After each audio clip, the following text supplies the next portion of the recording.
अजीत पवार यहां तक कहते हैं जब आप पर अटैक करते हैं कि आप सिर्फ फॉर्म भरती थी, बाकी सारा काम मैं संभालता था, चुनाव उनको मैं जितवाता था, जितना डेवलपमेंट बारामती में हुआ सब मैंने किया।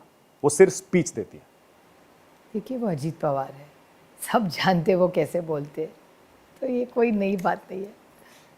क्यों ऐसा कह रहे हैं फिर वो? अभी मुझे क्या पता मतलब होता है? चुनाव में एक दूसरे पर हमला करना होता है इसलिए कर रहे हैं?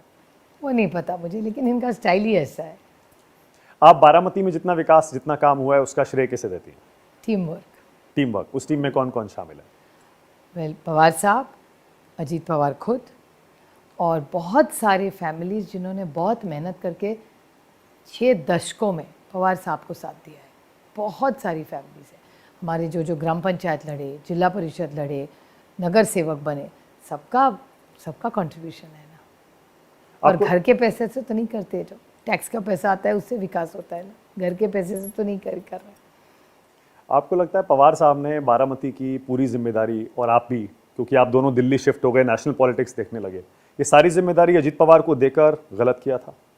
ठीक है, एक निर्णय कोई होता है, गलत या सही वक्त, लेट हिस्ट्री जज ना, हमें क्यों जज। आपको लगता है आपके साथ धोखा हुआ है? सुप्रिया जी, क्या फर्क पड़ता है?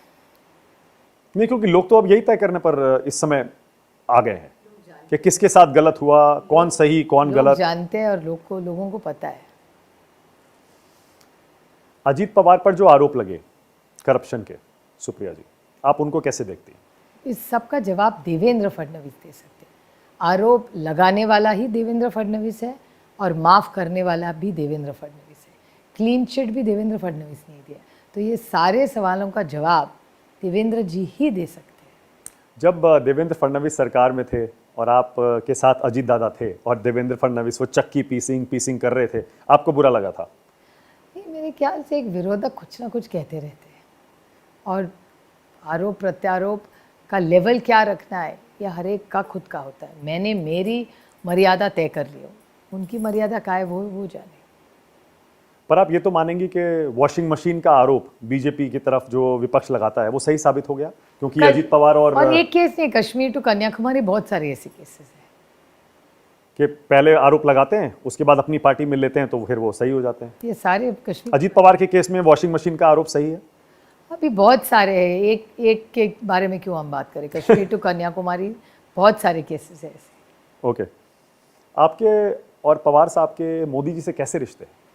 मोदी जी इस देश के प्रधानमंत्री है, और इस पद का, उनकी उम्र का तो लिहाज करना ही चाहिए और मान सम्मान करना ही चाहिए। देश के प्रधानमंत्री है वो तो खुलकर शरद पवार की बहुत तारीफ करते हैं, उनको इतना धन्यवाद भी करते हैं, मैंने इनकी उंगली पकड़कर राजनीति करना सीखा। अभी भी वैसा रिश्ता है क्या? रिश्ता हमारी तरफ से एक लोकतंत्र में हमेशा सबके साथ अच्छा ही रहा है।